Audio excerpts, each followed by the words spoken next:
But his exit didn't stop Hel and Hilda from talking about the First Awakener. I know him perfectly. Out of nowhere, huge eyes appeared in the mirror, feeling cold and heavy. A deep voice shook the whole room. A giant black snake showed up the First Awakener's true form. It opened those scary eyes and spoke with low-key menace. He just walked right into my turf. Cut to a quiet room where a guy is just chilling on a bed. He was muttering to himself, complaining about John.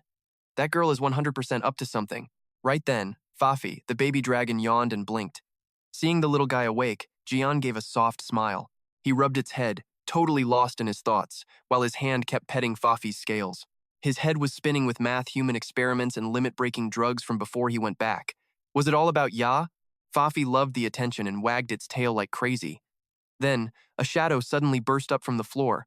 Hilda jumped out, landing soft as a cat. She grinned and said, "Jae-hun, I finally found it." Jae-hun sat up the second he saw her. "Long time no see, Hilda. So, what did you find?" Fafi saw a stranger and started making noise, basically asking who she was. Hilda noticed the sound right away. She looked down, shocked. A baby dragon? Jae-hun was losing his patience. "Does this involve Duan?" Once she heard the name, she confirmed it. "Yeah." Hilda looked serious and lowered her voice to drop the truth. "I finally found out who the guy the world calls the First Awakener actually is. He's one of the 3 ravens of Odin left." Scene shift to a dark lab full of glowing red tanks. In a dark operating room, the door was cracked open. Someone was strapped down tight to a chair. The floor was covered in dried blood. A young guy sat there, tied up and gagged. A hand reached out and ripped off the gag. The boy started shaking and begging, "Please, let me go home to my family." A deep, cold, and heartless voice answered him. "You miss your family?" Then, the stranger slowly pulled off the boy's blindfold. The first thing he saw was Duan's face, good-looking, but with the vibe of a literal devil. Duan laughed quiet, a sound that made my blood run cold. "Too bad. I don't even have a family." His next words were so ice-cold they froze the room. "So, I can't feel sorry for you at all." Realizing he was stuck with a monster and the pain was just starting, the kid cried, "Stop, please, I beg you." Those desperate pleas meant nothing to him. Dugan casually pulled out a syringe, grabbing the guy's jaw and forcing his head to the side. Painfully slow, he brought the needle closer, aiming it right at the kid's shaking neck. A sick smile hit Dugan's lips as he shoved the needle in, injecting a dose of pure death. Bam! The guy's eyes go blank from the pain, and next thing, he is puking straight blood. Down watches this nasty mess with a twisted grin. Seriously, the whole change was just straight nightmare fuel. Then, boom, the body pops like a balloon, soaking Dugan in guts. He just blinks, looking slightly annoyed. He sighs, looking at the mess like a failed science project. "Such a waste," he grumbles. "Humans are way too squishy." Joan snaps, seeing her partner go full psycho on the poor guy. "Chill with the test subjects, okay? Do you know how much of a pain it is to find more?" Joan lectures him. Dugan gets all moody after being called out, then finally opens his mouth after a beat. He stops, looking back at the bloody scene he made. After a second, he just shrugs like it is whatever. "Hey, at least I am helping the big plan, so get off my back, all right?" Meanwhile, at June's place, Hela drops some major news. Turns out Down is actually one of Odin's leftover ravens. June is floored. "You mean the big hero everyone loves is just some freak show working for Odin? No way. He needs the full story now. Start talking." Hela just looks super serious about it.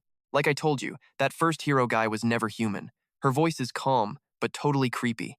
"Odin used to have 5 ravens. Down is one, just like Hugin. June's head is spinning with all this. Are these ravens tied to a Satru?" Hela does not miss a beat.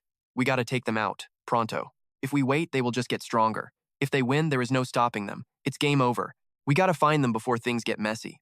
June starts thinking hard about how serious this whole mess is. Finally, he speaks up. "I might have a plan, but he looks pretty unsure about it, honestly." He is not sure if his theory is legit. Hela, being a total pro, gets it immediately. "Are we talking about an Asatru base?" Suddenly, June cuts her off. "Hold on, wait a second." He grabs his phone and starts scrolling like a madman. Seeing him focused, Hela jumps on the bed. She peeks at the screen, super curious. "Reawakening?" She doesn't get it. "Why are you looking that up, anyway?" June sighs. "We need clues fast. My data shows this random spike in reawakeners is totally sus, honestly. This has to be about that limit-breaking drug, right? If I spot the shady reawakeners, I can track them straight back to Asatru and that weird drug. I've got 3 names in mind. Focusing on them should be enough to start digging and getting some solid intel. Later, they are grilling some mutant. The lab is in Korea, but I do not know where exactly," the freak screams. Another captive breaks and spills the tea, telling the truth. "I heard it is in the Yellow Sea." The map points to Benny Island. June and Hela hit the wasteland. He says, This is the Asatru base. Hela looks doubtful. The whole island is their base? How are you so sure? June's voice is dead serious right now. A place where people cannot live means they are turning it into a wasteland. My intel points to one definite answer. Only one island in Korea fits the bill, and we are standing right on top of it. Hela is still not sold, but how do we actually get inside the facility? She thinks it over. No people means no warp gate here. I do not have the coordinates, so I cannot just teleport us like back in Iceland. June thinks her stressed face is kinda cute and lets out a little laugh. He whips out his phone again. Don't sweat it. With cash and the right friends, everything is fixable. Meanwhile, at some office, a phone buzzes. Sunga picks up, sounding all professional. Hello? June hears his mentor and says, "It is me." Sunga knows instantly, but acts all surprised. "Is that my favorite student?" She gets real. "Every time you call, you want a favor, do you not?" Called out like that, June feels a bit embarrassed but owns it. "Sorry, but you are totally right." He gets to it. "Can you help me score a specific item? I need it, like, right now." Later at the Lotus Guild, June is just waiting. He is staring hard at the tracking device. This artifact is basic but strong. Just add mana, picture the spot, and drop the thing. Instant teleporting to your target. Holding these rare goodies puts a big, satisfied smirk on his face. These items are way too dangerous, so they are strictly banned. Finding even one is basically a miracle. Guildmaster Seo Yong stared him down. After a long, heavy silence, she finally spoke. "You won't tell me why you need these, will you?" June looked at his cold-blooded mentor with real respect. Classic Lotus Guildmaster, these items were worth a fortune. Still, she handed over 3 without flinching. Being thankful was one thing, but his secret stayed locked up. He was not about to spill the whole truth. "No, I am sorry." Minutes later, June was alone in the middle of a dead wasteland. He held Fafnir the baby dragon close and gripped the tracker. No time to kill. He read the coordinates out loud. Destination, Benin Island. The device locked on immediately. He dropped it. The second the artifact hit the dirt, a massive pillar of light exploded upward. The light swallowed June whole, tearing through the dark and lighting up the entire night sky. In a blink, his shadow vanished into the void. Riding the light, he literally ripped through space. Less than 5 minutes later, June landed on a jagged cliff. He stayed cold and focused while scanning the area. Academy intel said the monsters on Benin Island were elite way beyond the trash mobs guarding the city. They weren't alone. A whole pack of beasts was right there, ready to rip them to shreds. Their faces were pure evil, with glowing red eyes and razor teeth. Jae-hyun knew the species instantly. Marrowroke. He squinted. This wasn't going to be easy. Without wasting a second, energy surged as he flipped the switch on his power. Active skill, demonic phantom step. A wicked smile crept across his face as the excitement hit. Just as he was ready to start the slaughter, Fafnir let out a low, menacing growl. June knew that tone. "You want a piece of this action too?" He looked back at the wave of Marrowroki charging in. His smile turned cocky. "Go on then, make me proud." Before he finished speaking, he vanished with insane speed. In a blink, Jae-hyun was standing right in the middle of the enemy pack. The system blared an alert. Active skill, Dagger Fury, initiated. Those Marrowroke were sliced into 1,000 pieces instantly, another level up. June had a massive grin on his face. His sword skills had skyrocketed, doubling in power thanks to his exclusive skill. Hela watched the total bloodbath, unable to hide how impressed she was by his brutal efficiency. "You have gotten way stronger since the last time I saw you." She paused, looking down at the little dragon. She sounded totally confused and shocked. "But for real, where did you find this thing?" Hours turned into sunset. The sun dropped below the horizon, leaving Fafnir totally wiped out on the sand. Hela let out a sigh. Looks like he is done. He is just a baby after all. They had searched all day and found absolutely nothing. She shook her head. "We have wasted way too much time. Maybe the lab isn't even on this island." Jae-hyun stayed quiet, his brow furrowed. "Impossible. There is no other island filled with monsters like these." Suddenly, a creepy chill ran down his spine. The air felt heavy with a dark presence. Ping. The system alert made June freeze. Crow radar active. Odin's crow is nearby. The system started scanning like crazy. Hela noticed June had gone totally silent. "June?" He did not say a word. Instead, he started walking toward the cliff edge, totally focused. Hela panicked and yelled, "Jae-hyun, where are you going?" He stopped at the very edge, staring down into the darkness. He whispered to himself, "Found it." To anyone else, it was just rocks and waves. But June saw the truth, a cave entrance, hidden perfectly in the cliffside. He led them down the path. "This has to be the place." Hela looked around and nodded. The system reacted to this spot, and with a crow lurking around, there was zero doubt in his mind. As they walked in, the smell of iron hit them. Fresh blood soaked the cave walls. Human limbs lay scattered in a gruesome pool of blood. The horrific scene made Hela gasp, covering her mouth while she trembled. Who would do something this messed up? June paused, his eyes dark, feeling the heavy mood and the cave's terrifying vibe. Fafnir hugged June's leg, looking for comfort as much as giving it. June's face didn't change. He was staring at a message carved into the stone. A gift, just for you. Plague. Hela's blood ran cold. This is it. This is their hideout. Suddenly, Jae-hyun let out a heavy, irritated sigh. Was this their idea of a challenge? It was totally gross. Beside him, Fafnir scanned the room, sensing something hidden. Right then, Jae-hyun slammed his foot down with pure, earth-shaking power. A massive wave of ice exploded, freezing the blood lake and everything else solid. With the path clear, he stepped onto the ice. Each slow stride felt like a mountain moving. Deep prints marked the ice. His eyes glowed, and a system screen suddenly popped into view. He locked onto a frozen spot. Odin's crow is nearby. Jae-hyun stopped right there. Without missing a beat, he popped his ultimate skill, absolute calculation. The insane pressure made Hela gasp. Before Jae-hyun even moved, that wall just shattered. A secret door appeared, leaving Hela shocked. The whole wall turned into dust. Inside that dark hallway, a small gap opened. An elevator. The system pinged a new alert. This elevator goes to the secret lab. Want to enter? Jae-hyun just marched right in. One quick scan confirmed it. This shaft went deep. He knew it was bait, but whatever. Nowhere else to go. A few seconds later, he was riding down with Fafnir and Hela. But Jae-hyun's mind was stuck on those bloodstains and that pool filled with dead bodies. Guilt gnawed at him. If only he had been faster. Could he have prevented this tragedy? He gripped his sword until his knuckles turned white. No more innocents die, I promise. Suddenly, the system said the bone floor was opening. Bone? Is there a lower level? A wrecked hall stretched out ahead of them. He didn't waste a second. Time to move. He stepped out and refocused on the mission. He needed that experimental drug and the weird liquid Director Kim talked about. Jae-hyun moved forward with calculated caution while Hela stayed on high alert. Fafnir just looked around with curiosity. They hit another door, then Hela called out, "Look! Over there," she pointed. Jae-hyun saw an old bookshelf with some dusty volumes. He grabbed a random one and his eyes went wide. It was a diary. He flipped it open. June 2019. It read, "We established this secret facility. 304 subjects died. Turns out, humans can't handle divine power at all." Miles away, Ro-young let out a heavy sigh. Unbelievable. She was furious that Jae-hyun ghosted them yet again. Why does Minhun always disappear? He's ditching school again too, she added. Someone nodded. Typical. Ina sighed softly. I just hope he isn't rushing into more danger right now. Suddenly, Rung whispered, I miss Rizzy. Ina realized she meant the red dragon, Fafnir. So Aun finally spoke up from the corner. He's fine. It's Minhun we're talking about. Jang looked worried. If I knew, I'd have given him more meds. Rung sighed. He's loaded, dude. He probably has a ton. Then Hoon got really serious. Hey, do you think he meant what he said? That question shocked her. Ina knew what he meant. The warning that they can't fight without hitting S rank. Hun knew Jay was serious. No jokes there. But hitting S rank is hard. Rung's face fell. The whole country only gets one new S rank a year. Can we actually do it? He was probably just talking to keep us safe. Ina stood her ground. It's possible even with trash odds. Hoon smiled. I'm going for it. It's embarrassing to admit, but I really want to stand on the same level as Jae-hyun. Rung bit her lip. Me too. Suddenly, Ho-won stood up, looking fired up. Since he's gone, let's stop moping around and start training. We're catching up to him no matter what.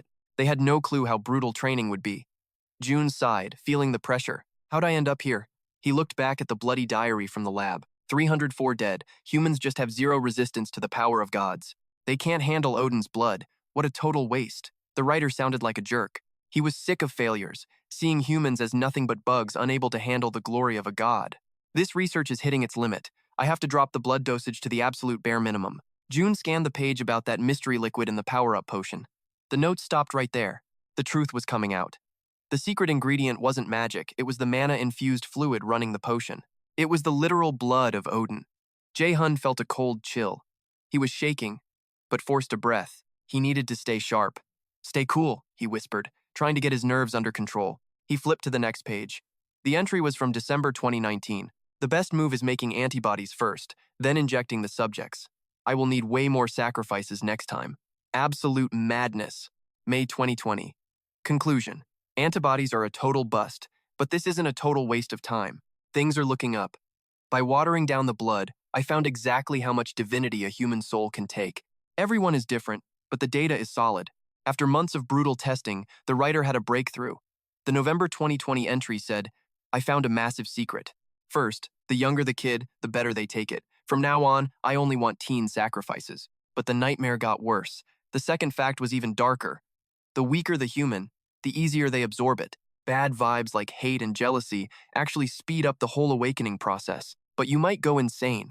To this crazy scientist, losing your mind was just a minor side effect. I do not see a problem. We need soldiers who die for us. We do not need them thinking. Time passed and the sick experiments finally worked. May 2021. The research is basically over the line.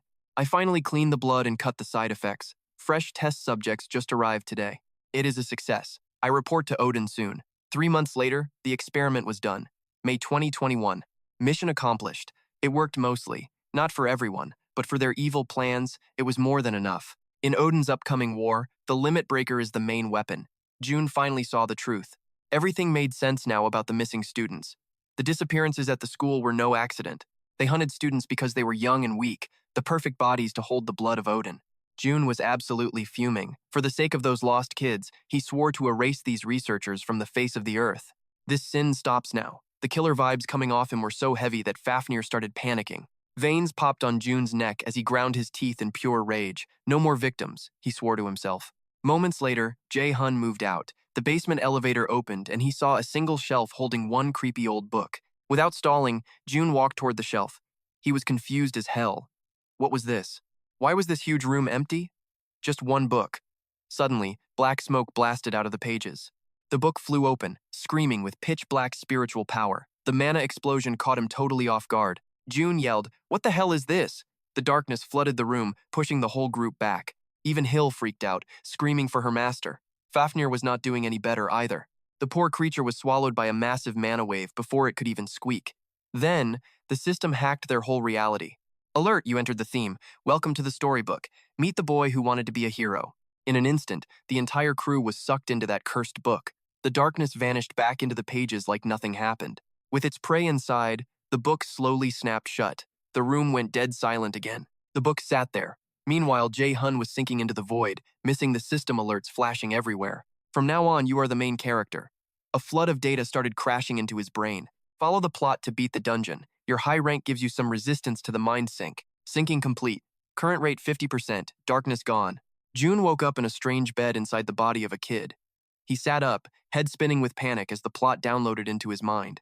The story of a boy who wanted to be a hero begins right here in this orphanage. Jae-hun stared at his tiny, rough hands. This was not his body. Then, a holographic screen popped up. The system chimed with a new mission. You have accepted the special quest. The identity of the boy. You are the hero of the story. A young kid. Goal? Find his identity and clear this instance. Dungeon. Loot. Rank 5. Skill active. Cold-blooded. As the sync rate with the system climbs, the user's mind gets totally fused with the character's thoughts. The kid's face is a blur until the truth drops. Profile unlocked. Name. The boy. Age 12. Trait. No emotion. Look. Handsome but stone cold. Jae-hun stared at the holographic text, completely floored. Shaking it off, he closed the window, feeling drained. Forget who I am for a sec, where am I? Looks like I've been split from Hyla and Feifi, sucked into this rift solo. Then, the system chimed again. Cutscene in progress. Player movement is locked down. You can only move during the little breaks in the action. Jae-hun realized how bad things were real quick. I've got zero control over this body. But he didn't flip out. This is just like that Garnier dungeon. I'm just a passenger in my own skin. A sharp noise cut through the quiet. Jae-hun went rigid, every instinct screaming at him to watch out. Outside, metal grated on metal as a key turned. A second later, the heavy iron door swung open. Some guy labeled Guardian A marched in, sounding like a total jerk. You worthless punks, get out of bed. Think food and clothes are free? His roar had the kids jumping up, shaking with pure fear. The system dumped the lore right then. This guy is the director. He spends his days being a brutal tyrant. Violence is the only way he talks. The system popped up a profile for this Guardian A clown. Guardian A Jae-hun already hated this predictable cliché. This manager runs this hellhole, and he's clearly the main villain of this entire arc. Suddenly, he lunged at Girl C, barking orders. Get over here, now. The girl fell out of bed, trembling as she walked toward him, whispering a scared apology. Smack. No mercy at all. Guardian A just decked her right across the face. She hit the cold floor hard. The director looked down with ice in his eyes. I told you, if you want to live in this dump, wake up. Through the pain, Girl C crawled back, begging for mercy. I am so sorry. I won't do it again. Please don't kill me. But her tears were worthless. He just kicked her like trash. His voice was flat and dead. If you don't want to die, get to the training grounds right now. The other kids bolted, desperate to get away from him. Only Jae-hun stayed there, perfectly still. He caught his reflection in a glass shard, a black void with a floating question mark. Outside, the children stood in a terrified formation. Guardian A gave the order. Fight. If you don't beat each other senseless, I'll just end you both myself. The two kids looked at each other in total despair. Then, survival took over. The boy shoved the girl and she punched back hard. They fought like animals while Jay watched in horror, his rage building. What a garbage storyline. Guardian A looked bored by their clumsy, desperate attempts to scrap. Suddenly, the director roared again. Hey you, the blonde brat, get out here. He was talking about Jay's body, but Jay was way too confused to react. Blonde? He pulled a strand of hair down in front of his face. It was gold. Resigned, he stepped out. I still couldn't see my face in the mirror, but hiding my face this much makes it way too obvious. This kid is probably someone I already know. Now he's facing Boy D. The command came, fight. Even with a blurred face, Boy D was shaking with terror. Suddenly, Jay's fist moved on its own. Bam! He landed a punch right in Boy D's face. Passive trait. Emotionless active. Jay was shocked by the violence of his own hand. Trapped in the script, his body was just a puppet. Cold-heartedness engaged. The system flashed a warning. Sync rate is going up. Sync rate 66%. The script demanded blood. The boy's body attacked with lethal speed, showing zero hesitation. Wait. That opponent, Boy B. His real name is Sam, just a small, skinny kid. Manager A watched the beatdown with a twisted grin. He stopped Jay, looking incredibly satisfied with the results. Perfect. Keep it up. Just like that. The plot had finally reached its turning point. Sam looked at the boy with pure, burning hate. Slowly, Jay stood up, his face twisted in silent rage. Then, a blue system screen popped up.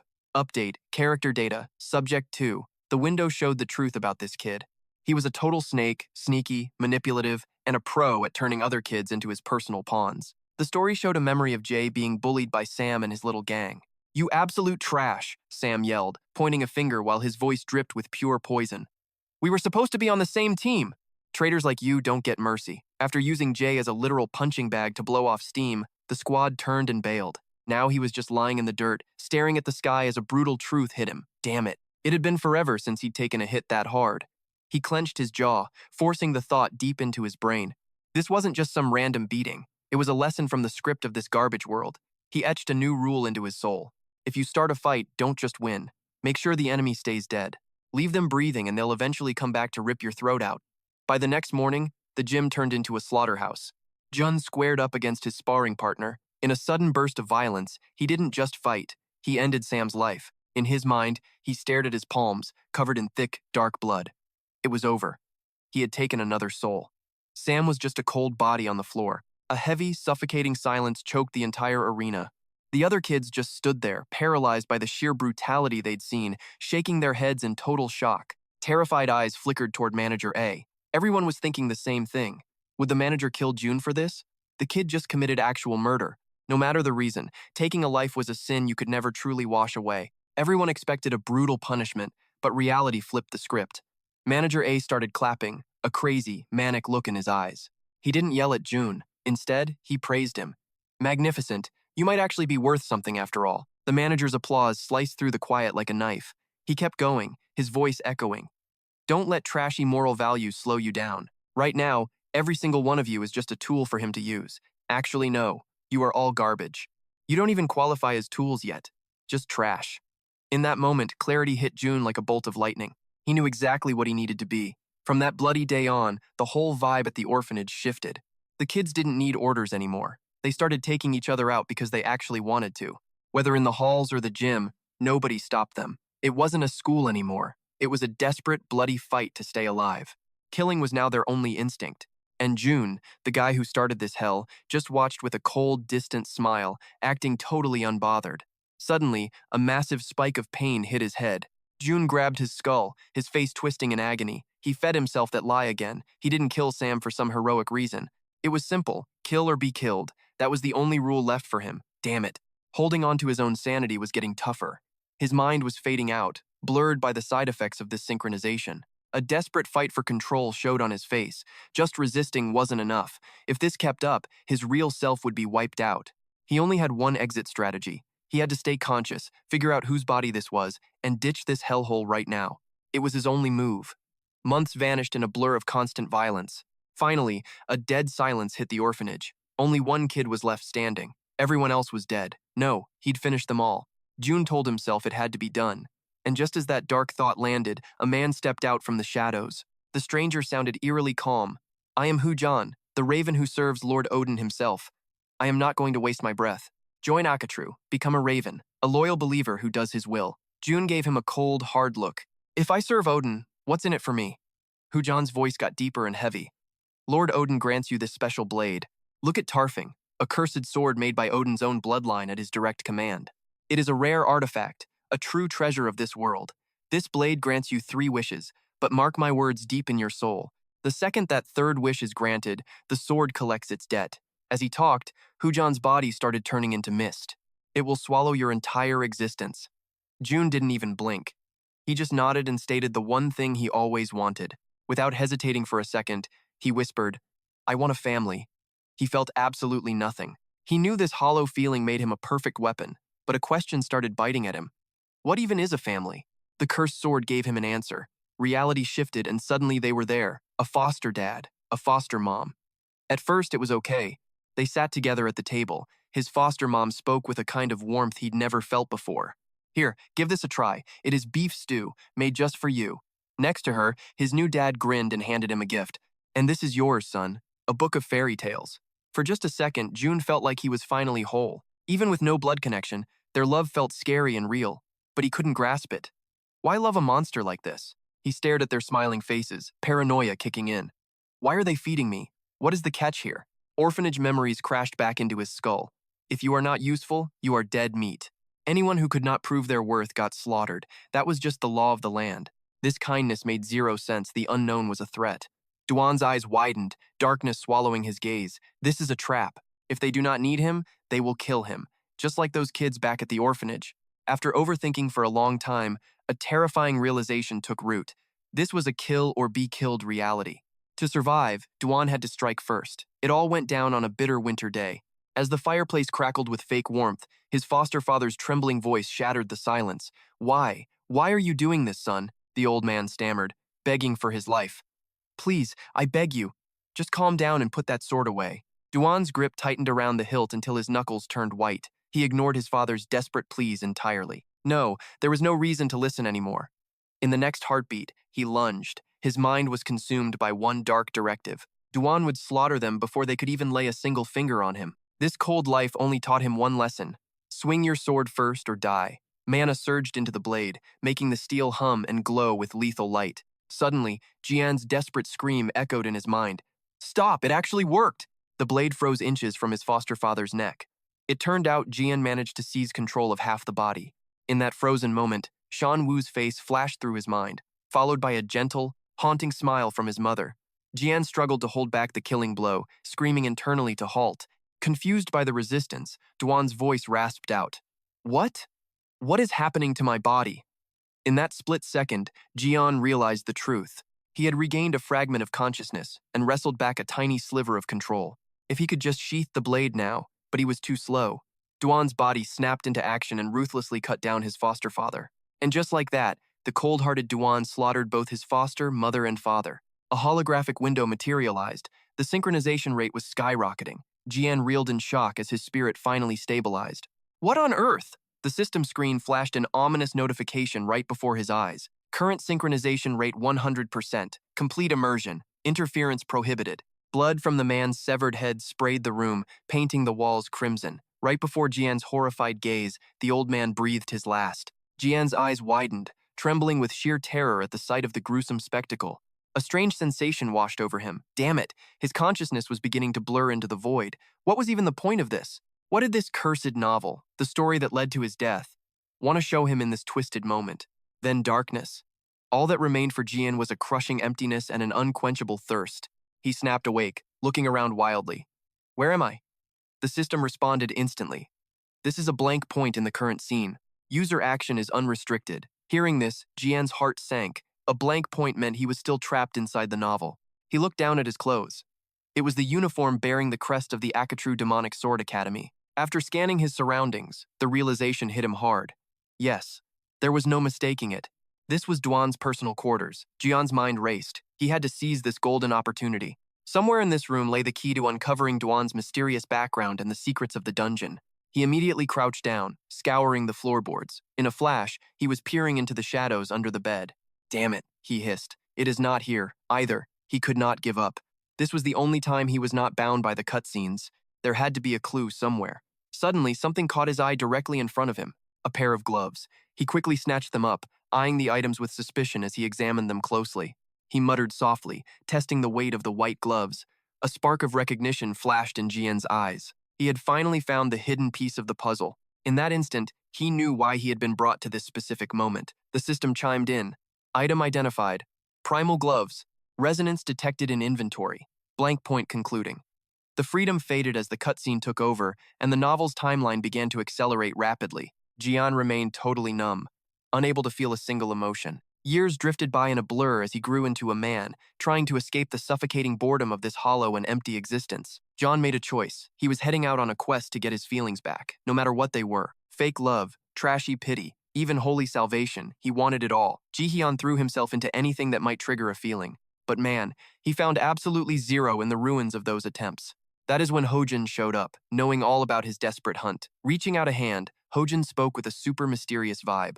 I have the key to every emotion you are missing. I will give you back just one. Once you have it, you will know exactly what it feels like. Jae-hyun just nodded. He did not feel like jumping for joy or crying his eyes out in sadness. He only had this hazy feeling that Hojin had actually given him something. But what kind of emotion did Hojin even return? Jae-hyun still had zero clues. It took a while before the answer finally hit him. His lord ordered him to take out a target. The second Jian's blade sliced through the guy's neck, a jolt of electricity surged through his body. He finally got it. The emotion he regained was pure, total pleasure. From then on, Jae-hyun roamed around, leaving a trail of dead bodies wherever he went. When he was not killing, he started reading an old fairy tale, the one his murdered foster parents bought him years ago, just a cheap little paperback. It was about a weak kid from some village who beat the odds to become a legendary knight and fight for justice. But something changed. Jihan started looking up to the hero in the book. A weird desire started growing in his twisted heart. He wanted to be a guy like that. It was a messy, confusing goal. Still, he kept up his grim work, killing people just to chase that quick high. But it did not take long for that thrill to disappear. Shaowen's boredom turned into a nasty thought. This world was crawling with weaklings, so he started slashing through them one by one. It was not fun anymore, just boring. He needed a brand new kind of rush. Was Hugin holding out? Did he have to beg for a new emotion? Han tracked down Hugin and demanded the rest of his feelings back. But Hugin coldly shut him down, saying pleasure was the only thing he would get. With no other choice, he pulled out that demon sword again. He would force a second wish, but the blade would not let him ask for feelings. Instead, Jiahun's real desire became clear. His voice was shaking with excitement as he said, "Let me fight. Give me an enemy stronger than me." The demon sword pulsed, granting the wish. Go become the hero of Midgard. Only then will you find a foe that can actually test your limits. So, he headed down into the land of Midgard. Jan became a hero by accident. The whole thing was a total joke. He just copied the knights from his storybooks. Still, his heroic acts started piling up. The more he did, the more people worshipped him. Suddenly, everyone was calling him the savior of Midgard. When he was super famous, a reporter shoved a microphone right in his face. "Hero, tell us your name." That question hit him like a punch to the gut. He froze up. A second later, reality just cracked. Jae-hyun snapped back to his senses, looking around all dazed. Huh? His mind cleared up immediately. The system appeared right in front of him, ending the immersion scenario. The boy who admired the hero. Please tell us the boy's name. Jan pressed his lips together as a heavy silence filled the room. A moment later, his eyes got real sharp. He answered with total conviction. Juan. The system replied instantly. Special mission. Identity has been verified. Achievement unlocked, cold-blooded. But Jae-hyun was still checking things out. The space around him started to collapse. He had to move. Before he could even react, the system flashed a new alert, transferring user to Tunnel 3 laboratory. A blinding pillar of light swallowed him up, forcing June to shield his eyes from the insane glare. When his vision cleared, a very familiar voice echoed through the room. You have finally arrived, my enemy. It was Juan. I have been waiting for you. Juan smirked. It looks like my wish was a success too. He paused for exactly 2 seconds, staring straight into Jan's soul before saying, the great enemy. The system roared to life. Active skill triggered. Demonic tool materialization. In that split second, Jun's mind raced. Xuan, the first awakened. The legendary hero of humanity that Jan had obsessed over since he was a kid. Memories of the past flooded back, showing a picture of a glorious savior, a man of strength and kindness, the man Jun had always wanted to become. But the whole thing was a lie. The truth was way uglier. Jan was nothing but total trash. A soulless puppet dancing on Odin's strings. Jun's grip tightened on his sword as he made a silent vow. He would use his own hands to butcher the very idol he once worshipped. Suddenly, Fafnir and Hyla burst in, looking totally panicked. Hyla shouted, "Jihan, are you okay?" Hearing her voice sent a massive wave of relief over him. "Ha! Fafnir! Thank the gods they are safe." Time moves weird inside these dungeons. Jahun shakes it off and speaks slowly. "I am fine, but Hilda, I need a favor." She blinks, totally confused. "A favor? Right now?" He stares her down. "While I handle Juan, can you deal with John?" John just starts laughing like it is a joke. "You want me to fight her alone?" "No way I am splitting before John can finish." Juan shuts her down hard. "Just do what the enemy says." Jan's eyes go wide with shock. She stammers. "What? What do you mean?" Juan gives a creepy smile. "I want a real duel with the great enemy. He is the fastest blade around. So, clear out, will you?" John blows her top. "If we do that, Hugin and Odin are going to kill us." Juan's face goes cold. He drops his voice to a scary whisper. "Stay the hell out of my fight." John gets the chills. She knows that look. Even as strong as she is, Juan would squash her like a bug. She is nothing compared to Juan, the crow of Odin. She bites her tongue, swallows her pride, and finally nods. "Fine, finish it clean so there is no gossip later. Come on, let us take this somewhere else." Hilda scopes out the scene. The energy coming off these two is insane, way beyond anything she has ever felt before. Taking them both at once would be suicide. Splitting them up is the only play. She nods and steps back. "Agreed. I am not getting caught in a fight between monsters." As she walks away, Hela yells out a warning. "Ja, that crow stole the sea's essence from Jorungander's turf. Watch your back out there. If you do not find a counter, you are dead," Hunan grins, shouting back to reassure her. "Do not worry." As Jae-hun gets ready to charge, Joan speaks up. "The air is heavy." "Good. Finally, it is just us." "Hey there, hero. First of all, I should probably say congrats. Standing here means you cleared the second floor dungeon." His chill vibe makes Jaewon's blood boil. "Cut the crap. Your attitude is disgusting." Without waiting, he swings his blade right at Yoon. "I told you that is enough." Yoon dodges the strike like he is bored. "Come on now, what is the big rush? Relax a little." Ignoring the drama, Ja launches a brutal attack. His mind is racing. Did he pull it out already? That thing from the demon sword. No doubt about it. That is a straight-up mythical-grade artifact. Suddenly, Yoon speaks with a cold calm. "Before we really get into this, I got one question for you." Juan pauses. Caught off guard, Yoon does not hesitate. "So, that novel you found downstairs, did you like it? Was it fun?" The random question leaves Jae-hwan completely lost. Wait, what are you talking about? He remembers that horrific scene in the house. Fun? Is he really talking about that nightmare as entertainment? Fury burns in Juan's eyes as he grinds his teeth. How could that tragedy ever be considered fun? Yoon goes back to his fake theater act. Such a shame. I had high hopes for that boy's story. I wanted my story to be a masterpiece. I wanted to be the hero everyone loved in a fairy tale. This weird talk throws Jae-hwan totally off. Why the hell is he bringing this up right now? Instead of explaining, Yoon drops a bomb. "I need a favor." The vibe changes so fast Jae can't keep up. "You want to ask me?" Yoon ignores the shock and locks his eyes onto Juan with intense focus. Then the request drops. "Will you kill me?" Jae-hwan instantly raises his guard. Is this some trap? Like he is reading minds, Yoon answers. "No tricks, just quick and clean. Please, just end my life." A twisted, crazy smile hits his face. Pure madness. Like I said, my story sucks. Bad stories get no readers. And a story with no readers deserves to end right here. Juan cannot hide his total disgust. "You absolute psycho." Yoon does not get mad. Instead, he just starts laughing. It sounds way too familiar. After laughing his head off, Yoon continues. "But I cannot die easily. I am just a puppet for Odin. I am not allowed to die on my own, so you have to do it." Jae-hwan snaps. "Stop talking."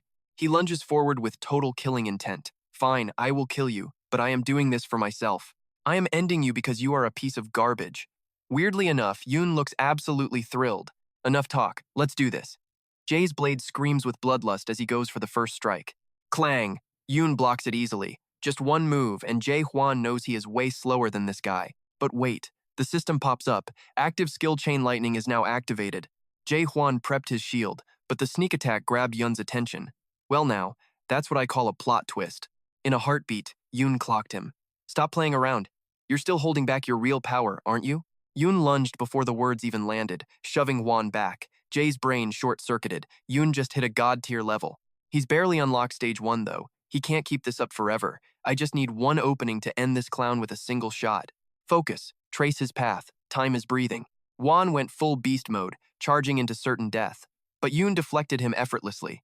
Your sword skills are starting to get on my nerves. He cackled at Juan's desperation. Never fought a rapier before? Typical. Let's crank this up a notch and make it fun. Ready? Snap. With a flick of his wrist, Odin's power exploded. Field magic, go. The air literally cracked. The world around them started melting into a nightmare. Suddenly, they weren't in Kansas anymore, just endless, terrifying darkness.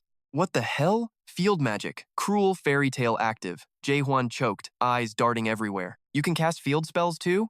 Yoon just shrugged like it was nothing. I mean, I'm no pro, but it'll do for now. You like the decor? Jae-hwan stayed silent. He could feel the floor turning into muck, dragging his feet into the swamp. No way, only the absolute top-tier mages can pull off field magic. It takes a whole team of S-class wizards to cast this stuff. Jae-hwan just stood there, completely floored. He did this solo? And Yoon isn't even a mage. Finally, Jae spoke, his voice shaking. You really looking for a death wish? Yoon tilted his head, acting like a total airhead. What? What are you even talking about? Jae snapped. Stop the act.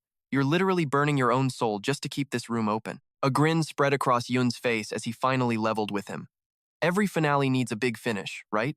If I'm going out, you better bring your A game. Jae-hwan shot back instantly. You're acting pretty cocky for a guy who thinks I'm the one dying today. Yoon's voice went creepy quiet. The bait worked perfectly. Jae-hwan dropped into a low stance, ready for a total bloodbath. His eyes locked in, and a second later, they clashed. No holding back. Jae swung his sword with enough force to delete reality itself. Yoon didn't flinch. He danced through the strike, hitting back with a savage slash that nearly connected. Yoon didn't stop to breathe, pushing forward with insane speed. Before Jae could even blink, that blade was inches from his throat. Only his gut saved him. Jae pulled it together and shoved Yoon back. He had to hand it to him, the guy was strong, but Yoon was already starting his next move. A wave of heavy magic made Jae's face go ghost white. What is this? This magic pressure is insane. Something massive is about to hit.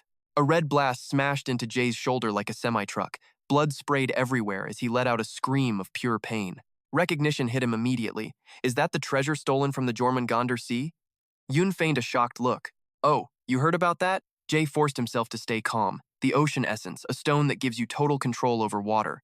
I heard a rat swiped it. Looks like the rumors were true.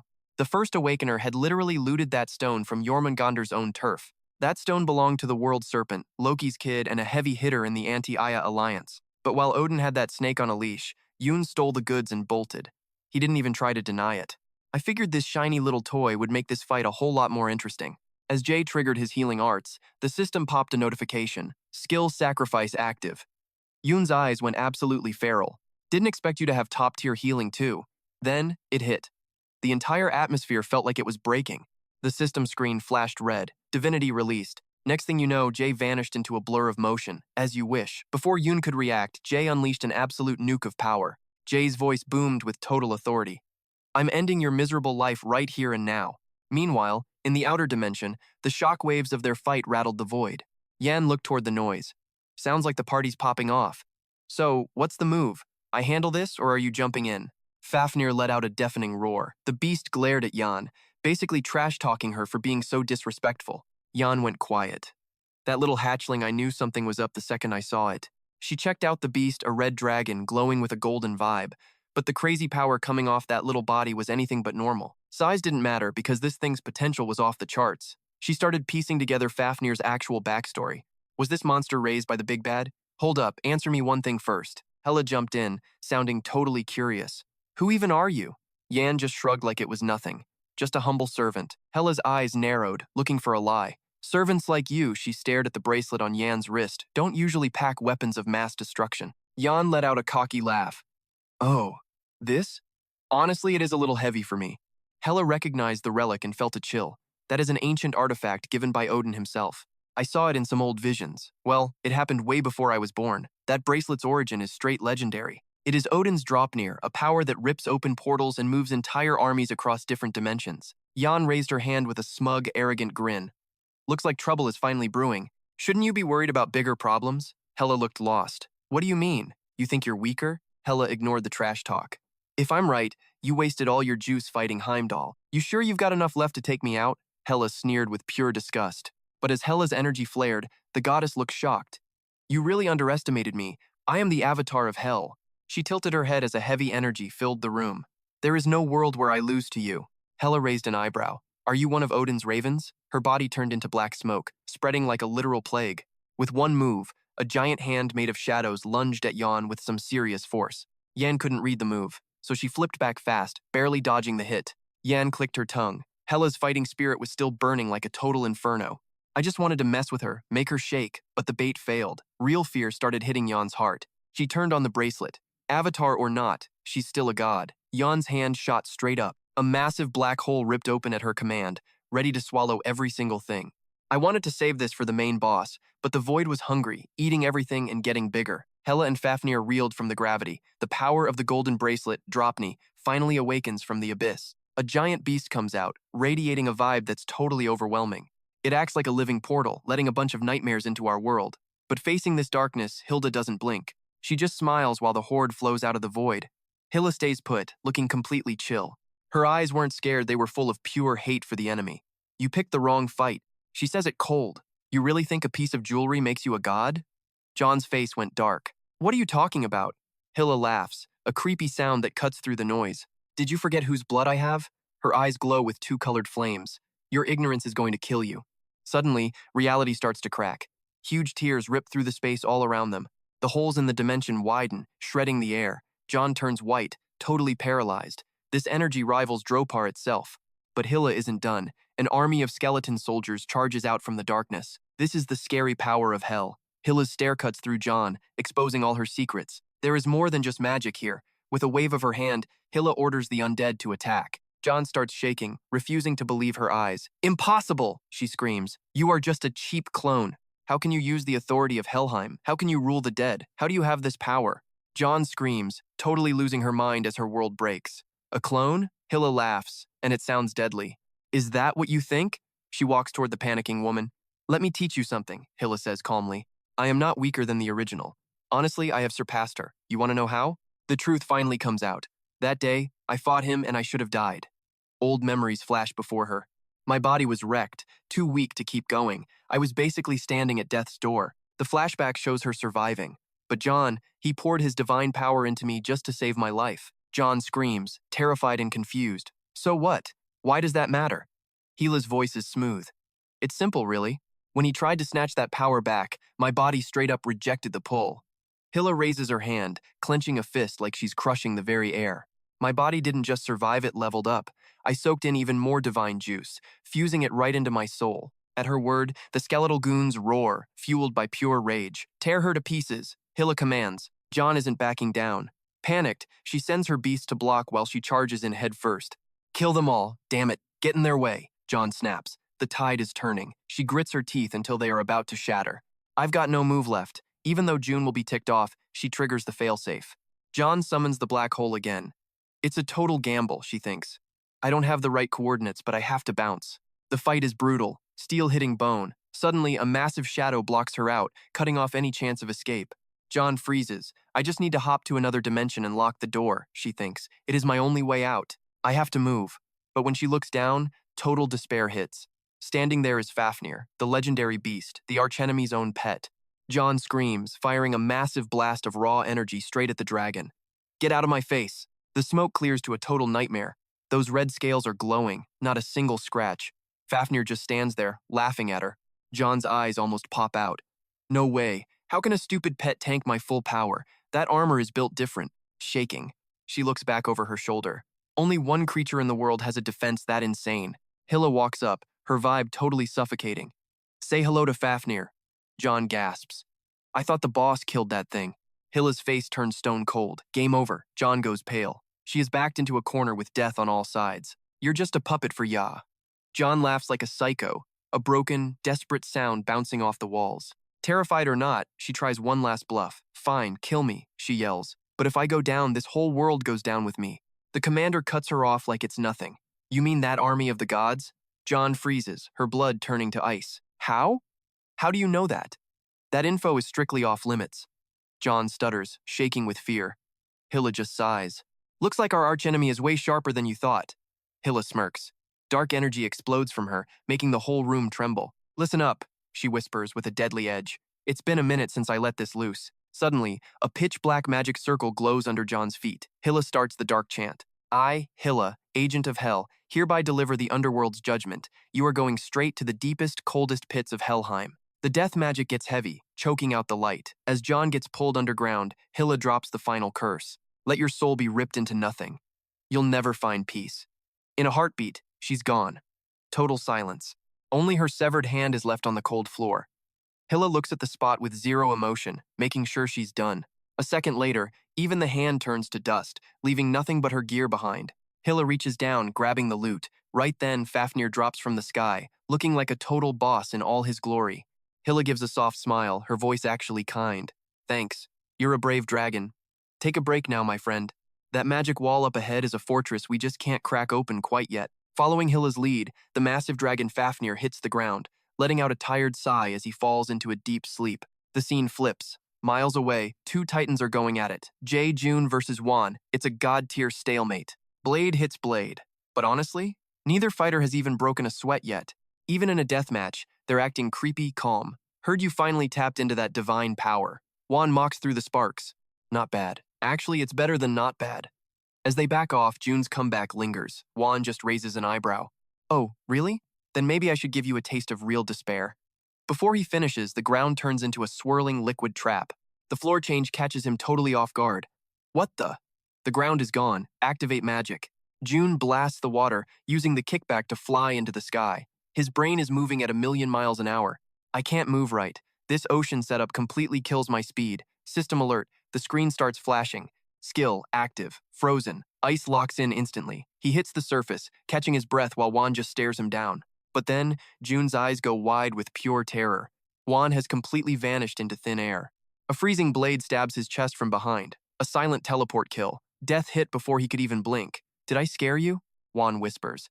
But June doesn't scream, he grins like a lunatic. He actually grabs the blade that's currently stuck in his chest. His voice is shaking, not from the pain, but from pure hype. Got you. Skill activated. True form replica. Copying item. Success. First mythic gear copied. Misleen has evolved to S rank. Random stats bypassed. You have acquired a cursed sword. Turfing mythic level. Roaring with adrenaline, June shouted. Now we fight on equal ground. Without hesitation, Juan retreated like lightning. His face stayed totally calm. You took that fatal hit just to swipe my sword, Turfing? June stayed silent, but his head was clear. He knew his old gear was just toys against a monster like Jun. Turfing was a total predator. Its speed and sharpness were in a league beyond any great sword. But he could not rely on magic. The ancient Gloomfield was still active, choking the air. A domain for physical slaughter while crushing magical power. It was the ultimate anti-mage trap. A cage designed specifically to shut down June's whole style. That is why he used true form replica. The price was his own blood, but the reward was a god killer. Juan nodded slowly. Hujin warned me. He can copy skills and items. You are indeed a troublesome pest. Troublesome? Hearing this, the grin on June's face only grew wider. Glad you finally did your homework. Suddenly, the system displayed the terrifying truth of the mythic blade. Turfing lore. When this blade is drawn, it must take a life before returning. It grants the wielder 3 absolute wishes, with a catch. But once the wishes are granted, the curse returns to eat the master's soul for breakfast. Higher sync yields godlike damage, but risks total mental collapse and insanity. Reading the description, June's mind reeled hard. This weapon was a death sentence. Staring at the black steel in his hands, he fell deep into thought. The greatest magic sword in legend, a parasite that eats the mind when your spirit starts to waver. Seeing the pain twisting June's face, Juan observed coldly, Seems your copy skill cannot dodge the curse's penalty. I get it now. Juan has no emotions. An empty shell cannot be driven mad. That is why he wields it. June gritted his teeth, his sanity fraying at the edges. The curse was totally overwhelming. He had only held it for a few seconds, yet an endless boiling urge to kill flooded his veins. His heart hammered like a war drum. But facing this mental annihilation, he smiled. Did you think I would copy this nightmare without a plan? Jan paused, genuine curiosity in his voice. What are you plotting? System alert. Active skill cold blood triggered. Eyes wide, Jae-Hyun speaks slowly, his voice dropping to a low whisper. Finally, I feel calm. Juwon's curiosity peaks instantly. Impressive. Did the diver or the sage grant that power? Jae-hyun stays silent, gripping a rapier he has never wielded before. Moments later, he gives a cryptic reply. The system chimes in. Effective passive skill. Sword Garden. The user's swordsmanship proficiency has leveled up. Jae-hyun analyzes the flow. Thanks to Sword Garden and mana detection, he reads every twitch of his opponent's muscle. Next second, Ji-hyun's voice turns cold. Let's end this. No more games. His attitude only fuels Juwon's excitement. Fine, a worthy opponent at last. Let's see if you can actually pull off a victory. He lunges forward the second he stops speaking. Both move like lightning, clashing together in the blink of an eye. Jan triggers his magic, turning the solid ground into liquid mud, but Jae-hyun predicted this move already. He instantly counters, activating the skill Frozen Earth. Kick-stepping off the ice, Jae-hyun launches himself toward Juwon. Determination burns in his eyes for this final strike. Won grins with manic joy as steel crashes against steel. Jae-hyun declares his intent to finish it all. A wet sound pierces the silence. Turfing is suddenly drenched in crimson. It is Jae-hyun's blood. As the blade digs into the hero's neck, Won sighs in regret. Such a pity. I truly believed you could kill me. Hearing this, Jun suddenly grips the naked blade in his throat. Then good news. You won't be disappointed. Juwon frowns in confusion. What? In a flash, Jae-hyun smiles. I win. Summoning every ounce of strength, he drives a fatal thrust into Juwon's neck. The system flares to life. Activated. Invisible swordsmanship. Third form. Extended blade. You still do not understand what happened, do you? Turfing clatters to the ground as Jan loses his grip. He clutches his throat in total disbelief. How? Jae-hyun does not answer immediately. Lost in thought, he remembers the time before his regression happened. Invisible swordsmanship has 5 forms. Yet, Bale could only master 2 of them. That is why he copied Sword Garden during the battle with Fafnir. It is the simple, solid foundation for power. Invisible swordsmanship only becomes the ultimate technique when you possess all 5 forms. Jun hits that next level before Bale can even unlock his 5th form, totally snatching the lead. It starts right here with Form 3, the Extended Blade. This move pumps mana straight into the steel, making it reach further than you can see. That is the opening he needed. Forget the skill gap. When these two go head-to-head, Jae-hyun's Ghost Blade is hitting first every single time. Even in defeat, Hwan keeps it classy until the end. Congrats, you were a legit opponent. You win this one. Peeking into Hwan's memories, Jae-hyun feels a legit sting of guilt. Hwan used to read old picture books, wanting to be the hero. Maybe he actually missed his parents. If his heart had stayed soft, he might have been a decent kid instead of a killer. But playing the what-if game is a total waste of time. Jae-hyun drops the hammer. You are a murderer. No forgiveness. That is exactly why you die today. But as the sword drops, Hwan stays chill. Thanks for doing this for me. His calmness just ticks Jae-hyun off even more. I am done with your trash talk. Suddenly, weird magic mana explodes everywhere. It is turfing, Juwon's sword, going totally berserk. What is this mana? Seeing the alarm, Juwon speaks up fast. Chill out, I am not going to hurt you. Jae-hyun looks suspicious as the telepathy hits. Hwan adds, you still have a destiny to fulfill. The system pings, do you want to ask turfing for one last wish? Hwan does not even blink before saying yes. The system warns him, granting this wish means you die. You sure about this? Hwan says yes, obviously. Jae-hyun starts yelling in a panic. Hwan, stop. He completely forgot about that nasty Tarfing's curse. Is he about to wish for a total wipeout? If he does, it is game over. But then, Hwan makes his request. Give my rival the power to change the ending of this trash story. Jun just stands there, totally shook. What? Jan gives a peaceful smile. I thought I was the main character. Turns out I was just the villain extra. Dying before the hero is not that bad. Plus, the bad guy always leaves a gift. This one is for you. Hwan's weird kindness has him tripping over his words. Why? Why do this? Then, the system drops a bombshell of a truth. The cursed blade, Tarfing, just granted its owner's final wish. Jun was frozen, unable to wrap his head around Hwan's real plan.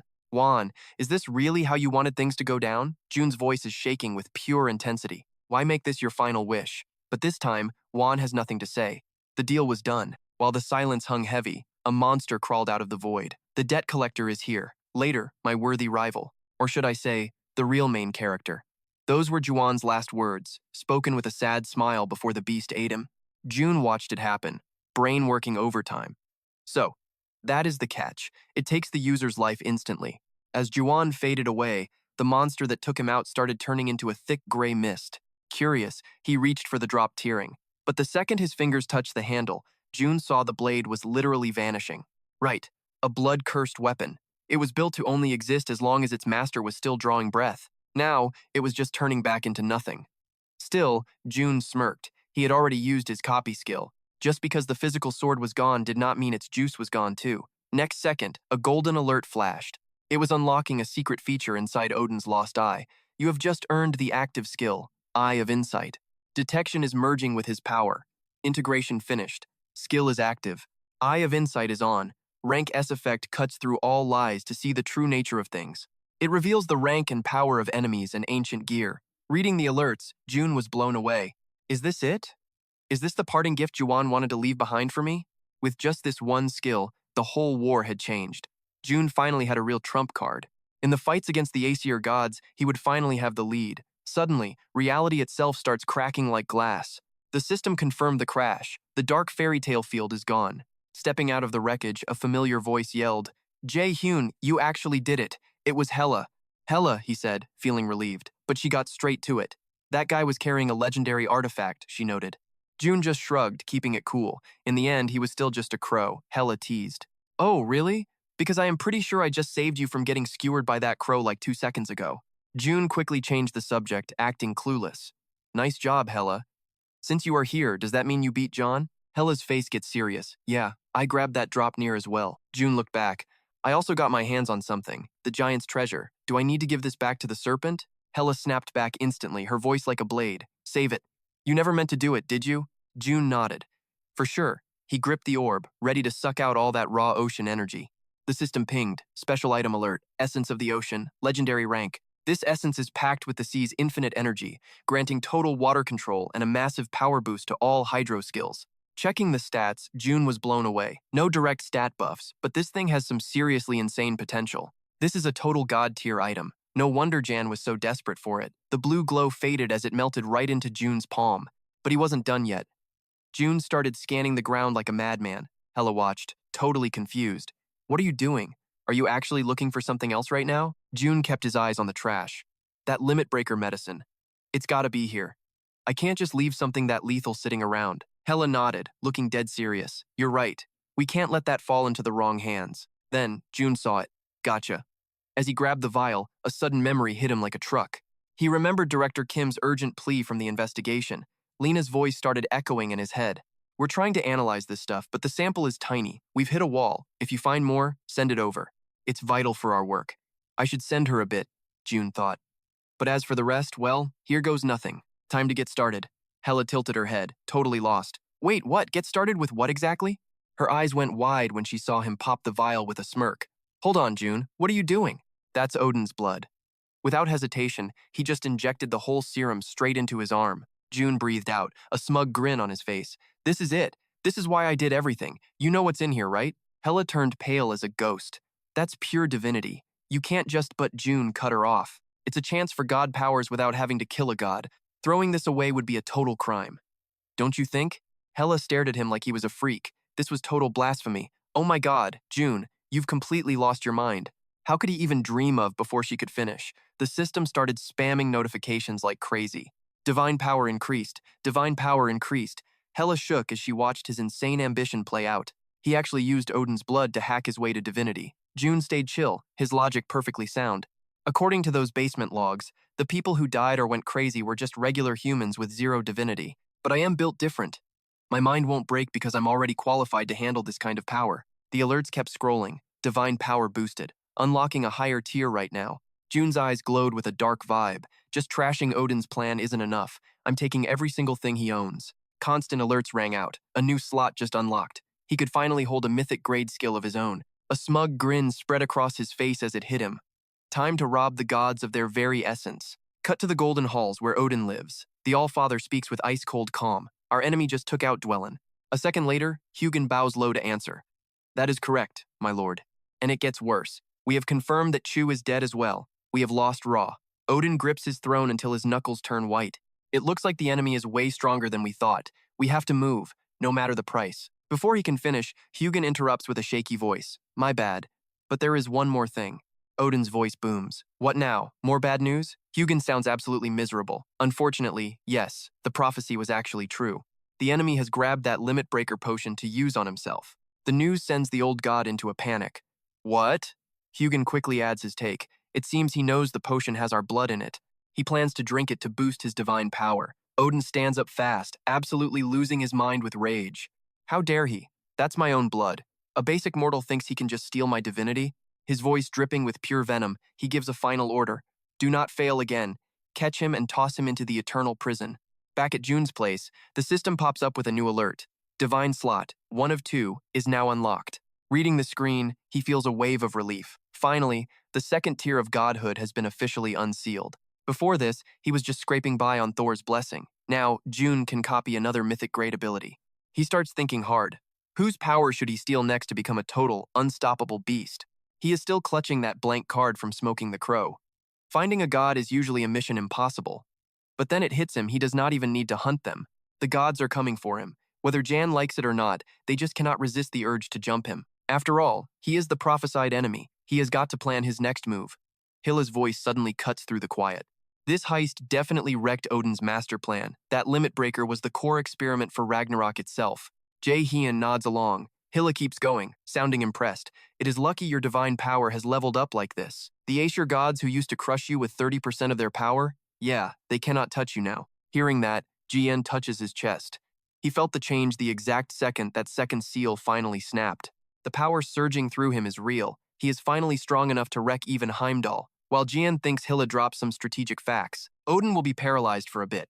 The other Acier gods are in the same boat. He burned way too much power and blood to build that limit breaker. Ji-hyun pauses for 2 seconds, then sighs in relief. So, we finally get a breather. But Hilla, before Jae-hyun can finish, a blue holographic screen flashes into existence. Experience for Fafnir 2 has hit the limit. Finish the quest to unlock more evolution. A new mission has appeared.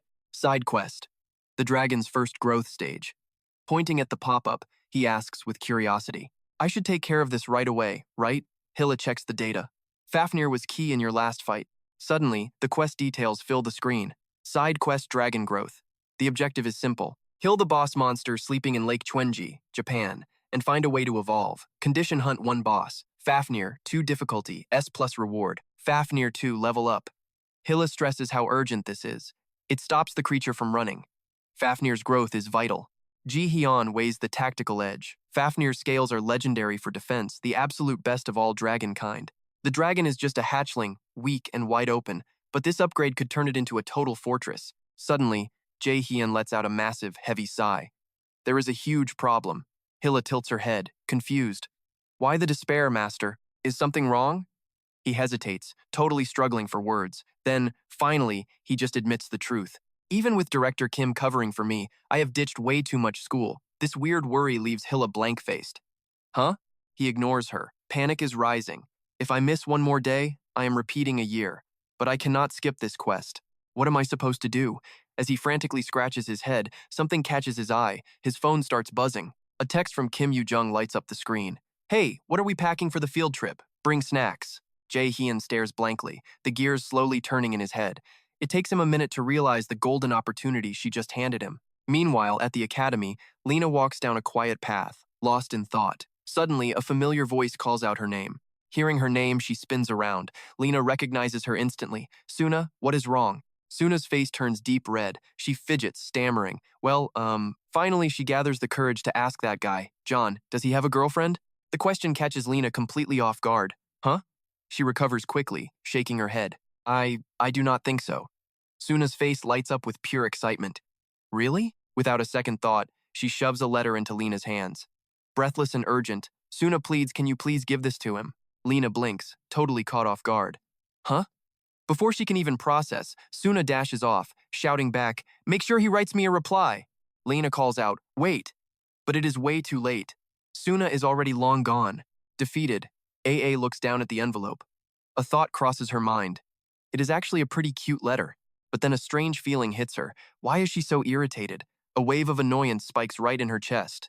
Still, she knew she had to deliver this to June. A few days later, the classroom was filled with groans. The topic was the upcoming field trip. Rowoon is slumped on his desk, totally drained. It is that time of year again. Someone sighs. Honestly, these field trips are not that bad. At least I do not have to fight monsters every single day. Director Kim knows the deal. Lena nods happily at the idea. That is true. Suddenly, Sound raises a question.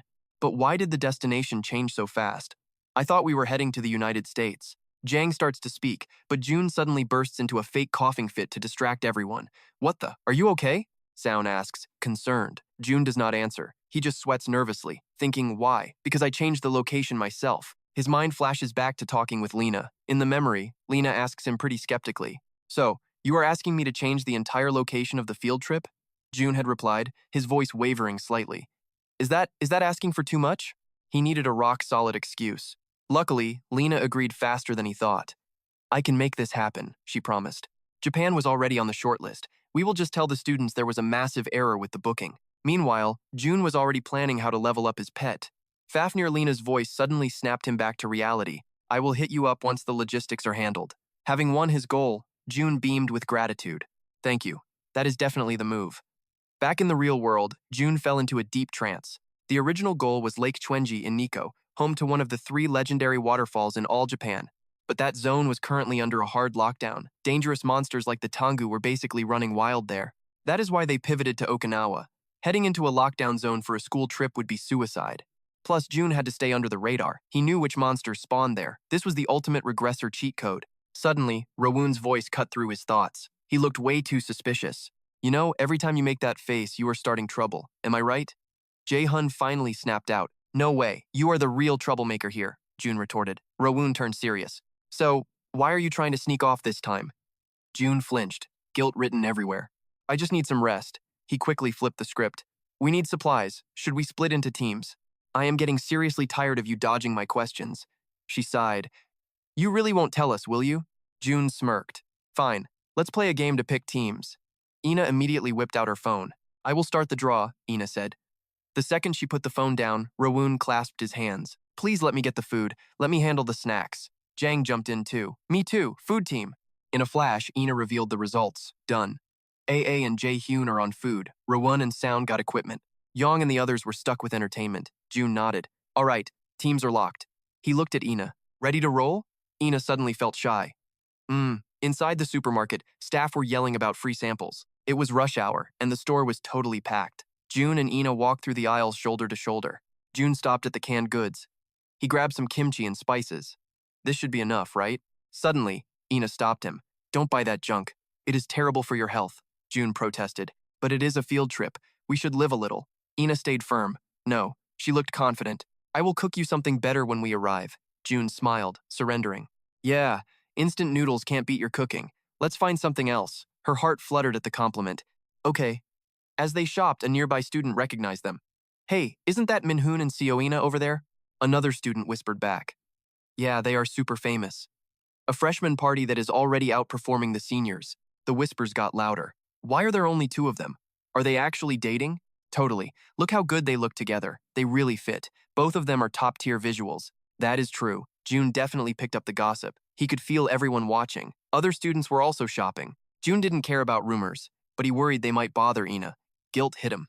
Then Ina quietly reached into her pocket, preparing to pull something out. Her eyes were glued to the ground. In the next heartbeat, Ina froze, lost in a sudden wave of heavy thought. Her mind drifted back to that conversation with Sunsa. Could you pass this to him for me? Make sure you get an answer. Ina's inner voice whispered the truth. Sunsa must have fallen hard for June. Why else would she give her such a letter? Yet, a strange resistance bubbled up. She didn't want to give it to him. Not one bit. An irritation she couldn't explain was clawing at her heart. Hey, Jae-hun murmured, sensing the shift. But Ina caught him off guard. Why don't you have a girlfriend? Jae-hun froze instantly, his brain short-circuiting. Huh? He stopped in his tracks, stunned. A moment later, he asked back. Why do you ask? Ina's face turned a shade of crimson. I was just wondering why someone like you is alone. Without hesitation, a gentle smile crossed his lips. I'm not that good, and being a raider is totally unstable. Death walks beside me every day. If I die, what happens to the girl I leave behind? His words sent a massive tremor straight through Ina's heart. Brief as it was, his kindness hit harder than the sun. Classic Jae-hun always playing the martyr while putting everyone else first. He kept talking, his voice cool and steady. Besides, nobody should have to carry that weight alone. Ina felt her face flush, lost in her own head. That vibe, that kindness, it was exactly why everyone loved him. She grabbed every bit of courage she had and finally spoke up. Her voice shook. What if someone actually wanted to carry that weight for you? Jae-hun looked floored. Wait, what? Before he could even blink, she dropped the hammer. Would you date them? With Ina staring him down like that, Jae-hun started tripping over his words. Finally, he just blurted out, "I don't know." He ignored her shocked expression and just shook his head. "Nah, even if someone like that existed, I am not sure I could ever be good enough for them." Ina went quiet, totally stuck inside her own head. They kept shopping in this awkward, heavy silence. But her mind was set. He was never, ever seeing that letter. Right then, a flashback from before the whole time reset hit Jae-hun like a truck.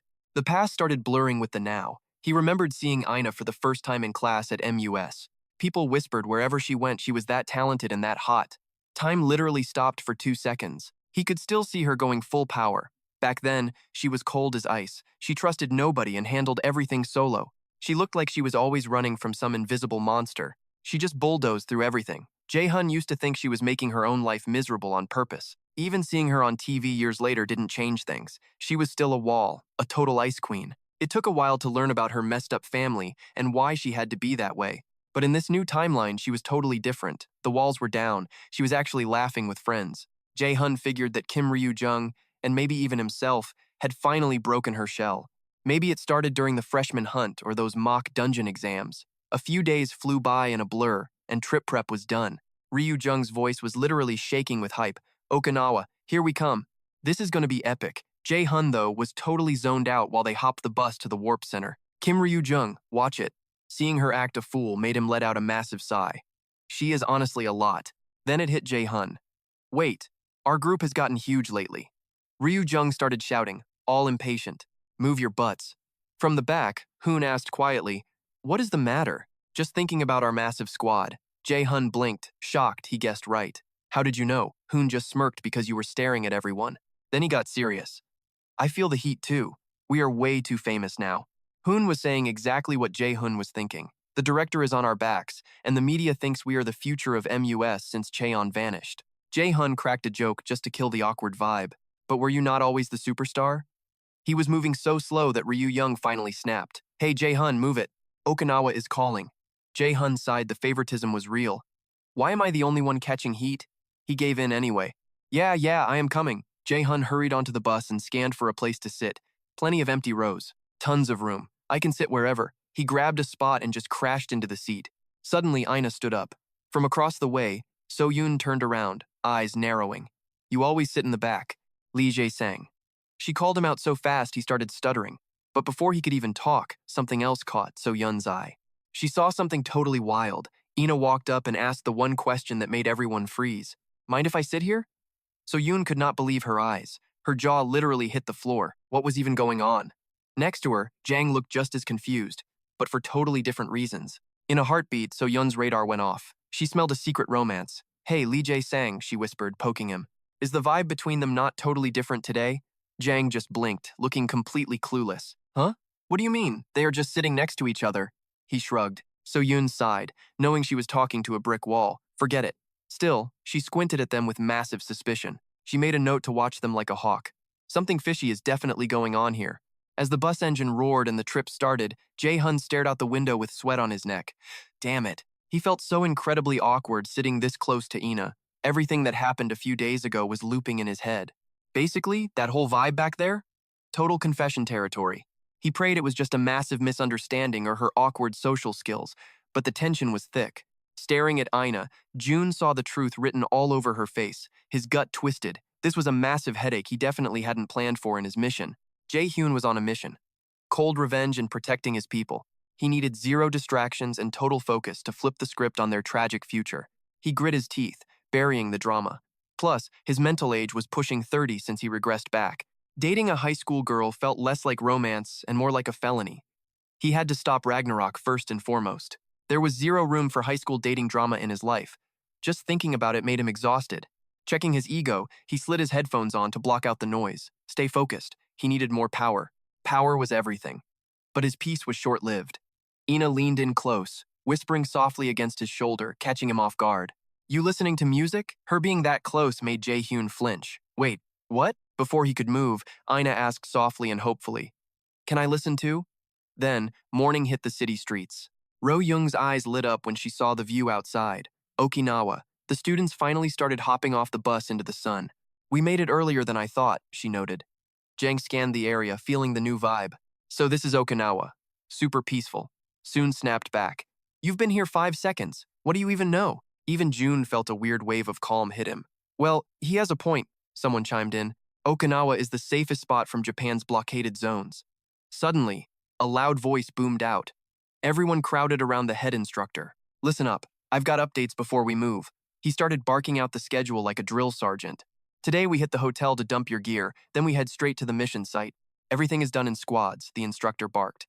On day 2, you're free to explore the local area on your own, but you have to stay in groups of 2. No solo missions. He laid the law down clearly. Give us your group lists early, and the instructors won't have to breathe down your necks. Explore all you want, but you're writing a full report on everything you see. You're dismissed. While Ro Young was talking over day 2 plans with Minhun, a figure brushed right past them, making her gasp. Huh? It was Ina, walking by with her head hanging low. She was psyching herself up. On the second day, she stammered out, "Would you want to go out with me?" She called his name, catching him totally off guard. Jae-hyun stared, his brain working overtime. She was dead serious. Stone cold serious. I bet she's acting like this because of that whole mess back then, he thought. Her expectations felt like a ton of bricks. I'm sorry, June said, making Ina freeze right in her tracks. I can't go, he said, shutting her down with a hint of regret. I've got business to handle on the second day. The director already gave me the green light. Ina looked down again, hiding her face from him. The others watched from afar as June turned and walked off. What was that about? Soon whispered to the group. Did something go down with June and Ina? Was it a fight? Ro Young looked lost. I haven't heard about any drama. Soon looked doubtful. Really? Okay. She glanced at her schedule and started marking off the dates. The trip was 5 days total. Day 1 was all strictly supervised group stuff. For the other 4 days, they basically had total freedom. The streets were buzzing. It was a packed schedule, but for kids who fight monsters and death every single day. This wasn't just some school trip, it was a rare chance to actually catch a breath. The academy got the vibe, giving these young hunters some space to decompress during the school outing. June moved through the crowd, scouting the area. Stick with the group today. Then on day 2, I hunt the boss. He needed to trigger Pobby's evolution. He bit his lip, thinking. But there was still one major loose end. Jae-hyun! Ina's happy voice broke his focus. Want to try some? June stopped. Ina had been acting totally different since that convenience store day. He took the snack, but his head was spinning with mixed signals. This isn't right. How did it even get to this point? He couldn't shake that nagging feeling in his chest. I've always just chased my own goals, never caring about anyone else. I can finally see the light now. June stared blankly at the corn dog. I feel like a jerk, but I've got zero room for romance. He twisted the wrapper around the stick. I have to shut this down now. If I don't, it's just gonna blow up later. June looked up, meeting her eyes. Ina, remember asking me to hang out back on day 2? She turned bright red. Yes. Then, he finally dropped the bomb, but he was not done. Let us hang out tomorrow. I have something to tell you. Ina just tilted her head, totally lost. Something to tell me? June nodded, looking dead serious. Yeah, tomorrow, you will see. Her brain was basically short-circuiting, trying to guess what he meant, clueless about his plan. Social cues are not exactly my thing. She brushed off the nerves and flashed a huge smile. Okay, thanks, but honestly, I would be lying if I did not feel this coming. Ina clenches her dress. Whatever is about to come out of his mouth is a million miles away from what she actually wants to hear. She turns to bail, but I am officially out of cares to give. Ina's face goes stone cold as the heavy reality finally sinks in. A creepy shadow flickers in her head. I am done running away. No more retreating. Forget Juna and her stupid letter. She spins around. I won't look at anyone else, whether it is the girl right here or some other chick trying to steal my spot. Her mind is set. Pure determination. Quitting was never an option. Even the random standing nearby can feel the vibe she is giving off. Dong just watches, saying nothing.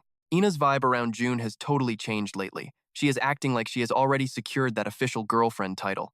Duong is speechless. She has always been the quiet, shy one. Soon breaks the ice, asking what we are all thinking. There is definitely something going on, she warns. But we probably should not stick our noses in their drama. Duong's face goes totally blank. Night falls, and suddenly everything starts to feel a little weird and unsettling. Laying in bed, she just stares up at the dark abyss. They are not in love. Not yet, anyway. Duong shuts her eyes. Feels more like a one-way crush to me. Then, the old memories hit. Are you guys dating? That was the question she actually asked them back then. Duong grips her blanket. A question she obviously could not answer. Maybe that was the exact second her heart started doing flips for him. The thought makes her cringe, kicking her sheets in frustration. Seriously, why do I care so much? So Yoon looks up from her phone, shocked. What is up, she asks, looking worried. Does it really get to you that much? Duong snaps back. No. She looks away so they do not see the hurt. I think your reaction is weirder. Soon gets straight to the point. You know Ina likes Jae-hun, Duong whispers. I feel the same way. Soon keeps pushing. Wait, you like him too? Just hearing it makes her face burn. Du-young sits straight up. What? So Yoon looks deadly serious. You know exactly what I am saying. You will regret it forever if you keep your mouth shut now. Du-young stammers, totally flustered. What are you even on about? She goes quiet, thinking back to all those good times with Jae-hyun, just Minjun and her. It is like a war inside her head. Yeah, he is just an old friend, she says out loud, trying to deny it. It is not like that. She tries to bury those feelings. I do not like him. We have just been friends for years, she mumbles. I honestly just feel bad for Ina. She is so sensitive. Soon drops some real truth. If you were going to lie to yourself, you were going to have to try way harder. So Yoon keeps pushing. If you have got a shot to fix this, you better take it right now. Finally, she sighs, feeling sorry for Dong's situation. The next morning is bright, with sharp sunlight stabbing through a clear blue sky. Poppy gives a low growl, wanting some attention. June is nearby, getting his clothes on. Sorry, Poppy. We cannot hang out until tonight. The pet growls back. His eyes look dark after a long, sleepless night. Can I actually turn her down right? Jae-hyun heads out with a plan. First step, go find C. I have got to explain things clearly. Obviously, I am skipping the whole time travel and gods thing. He looks at himself in the mirror. I won't drag my friends into this whole disaster. Jae-hun's head is spinning, but I can't keep hiding things forever. He thinks of Ina. If I mess this up, she won't even accept the rejection. She is way too stubborn for that. This is going to be a long day. Arriving at the massive aquarium, Jae-hyun slowly walks toward Ina. She looks absolutely stunning, but there is a definite shadow of sadness hanging over her. Ina sees Jae-hyun and turns bright red with excitement. You made it? She asks. June just scratches his head, feeling awkward. Yeah. Ready to go? They walk together past a row of lockers. He steals a quick look at Ina. You are standing way too close. I feel like I can hear her heart racing. She turns deep red. A fish with massive eyes stares them down before swimming away. Kinda amused by the humans, June looks around at the view. This has to be the main entrance. Let us check it out, he suggests. Ina tucks her hair back behind her ear. Okay, schools of fish swirl around in these trippy currents. They're both staring at the tank, just vibing. Ina's talking and flashing this huge, dazzling smile. Jae-hyun's just creeping on her silhouette from behind. Ina's totally lost in the marine life dancing behind the glass. Her cheeks are still red and she's beaming. Ina's smile is glued on, and Jae-hyun literally cannot look away. He gives a half smile, but his eyes look totally wrecked. Later, while grabbing drinks, Ina finally breaks the awkward silence. It's late. She turns and says, thanks for tagging along. But Jae-hyun just squeezes his hands together real tight. Anna, he says, trying to keep his cool. I gotta tell you something. She freezes, totally feeling the vibe change. Can it wait? Jae-hyun shakes his head. No, has to be now. She just lets out this long, exhausted sigh. Ina's face goes stone cold. Fine, spit it out. He's struggling to find words that won't totally crush her. Ina, I get how you feel. Boom, a huge impact rocks the aquarium. Jae-hyun freezes as everyone starts losing their minds. Pure instinct kicks in, he grabs her and shields her body. The whole place is total chaos. What was that? A monster? Panic spreads like wildfire. No way, this is Okinawa, not some dungeon. Their faces are, like, 2 inches apart now. Time stops. Is she onto me? Jae-hyun's brain is racing. Did she see? Damn it, my body just moved. Realizing he messed up, he lets go and tries to hide the panic. Sorry, let's talk later. Ina doesn't move. Her eyes narrow like daggers. Explain yourself, she demands. I felt its mana. That monster was barely C- rank. Her voice is shaking with pure emotion. You don't actually think I'm so weak. A C-rank trash mob is a threat, do you? June stays quiet. That silence hurts. Tears fill Ina's eyes. I guess I totally misread us. She turns and bolts. Wait, Ina! Jae-hyun reaches out, desperate to stop her, but she's already gone, done with his excuses. She isn't that weak girl anymore. She's not okay with being treated like glass. June grits his teeth. Let's move. They rush toward all the screaming. They get there, but the fight is already over. The beast is just lying there. June's eyes go wide. It's dead already. Who did this? His mind races through every possibility. Was it the Japanese Association?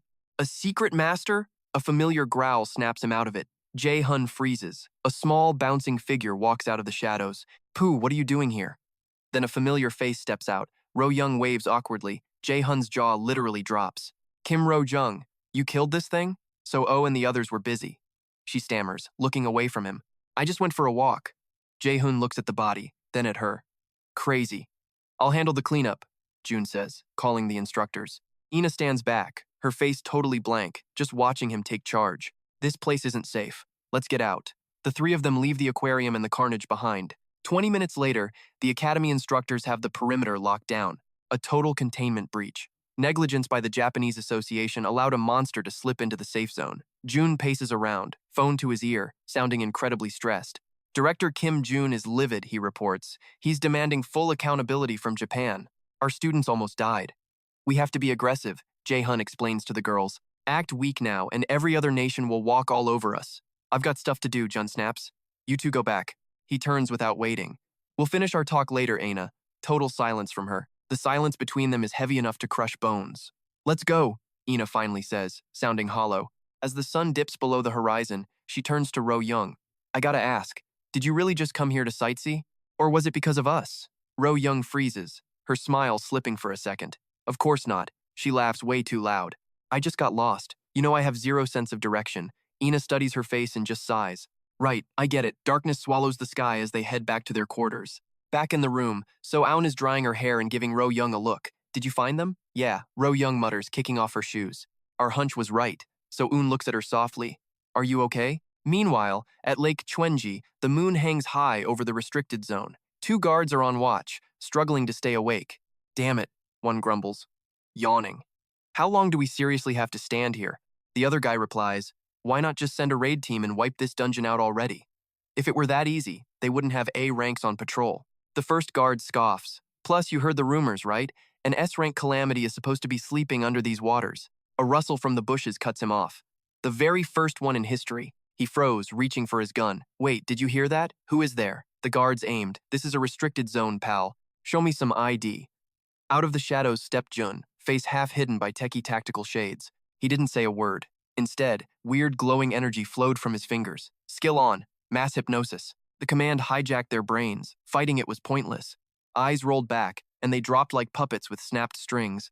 The screen on Jun's glasses went dark. Too easy. He tapped his bag, where Pooh was shaking with hype. Ready to roll, partner? Jae-hun walked up to the magic wall. One light touch and the lock clicked open. He walked into the no-go zone like he owned the place. Suddenly, the whole world changed. Ahead of him, a massive waterfall crashed down with insane power, exactly like his old memories. The lake looked deadly. 8 giant whirlpools spun like pitch-black holes, ready to swallow anything that got too close. To bring out the boss, Jun figured, walking onto the water. I have to wake up these vortexes. Usually, the heavy gravity here would flatten a hunter instantly. He pulled a glowing blue orb from the sea star. He crushed it under his boot without thinking. Power spiked, but with this protection, the laws of physics do not apply. More orbs popped into his hands. Jun walked straight toward the middle of that dark abyss. Monsters fall into 3 categories. Let's see your vibe. Jun ran through the list of different species in his head. First were the gate invaders, then came the second kind. Those were just regular animals warped by mana. But that third type? That is the special stuff, and that is exactly what is standing in front of him right now. Jae-hun dumped a weird blue liquid into the deep, a new monster breed made from human willpower and urban legends. He watched the last drop hit the water. This beast from Japanese myths is basically humanity's nightmare of animals come to life. A giant snake, or maybe a dragon, rocking 8 heads and 8 tails. Jae-hun smirked, eyes gleaming with pure joy. Meanwhile, over at the city headquarters, is this order actually from the EU? A real official order? The staffer nodded, shaking. Yes, he is positive. Moria just scowled. Do they seriously want us to quit hunting the black robe after all this work? He squeezed the papers until they wrinkled. This made 0 sense. Moria's temper was hitting the boiling point. What were they thinking, sending this crap? He is Moria, the S-rank boss of the Japanese Association. The staffer stayed quiet. My bad, sir. I have got nothing. Even Camila and the EU crew would not explain why. Moria thought hard. He really believed the guy in the black robe was their biggest enemy. He remembered the total disaster at the Great Ruins. The black robe wrecked them, leaving the place wide open. That loss was all over the news in Japan. Moria slammed the files onto his desk with a loud bang. So why call off the dogs now? And why tell every other country to back off too? It made absolutely no sense. The only logical guess is that the EU and the black robe are tight now, he sneered. If that is the case, that black robe guy must be way more dangerous than we thought. No clue what that arrogant jerk gets out of this deal, though. It is just plain stupid. Looks like both the EU and that villain have totally fallen. Moria finally let out a sigh. Fine, stop the hunt. He moved on to the next crisis. What is the status on the Lake Chwenji boss raid? The aide answered fast. We have got a ton of sake ready for Yamata no Orochi. The assistant kept going. Enough booze to fill 8 massive whirlpools plus some extra. Moria folded his hands, but he looked worried. Something felt off. Suddenly, the staffer started twitching in fear. What is wrong? The aide listened to his headset, shaking. I think we are screwed. I have to call them.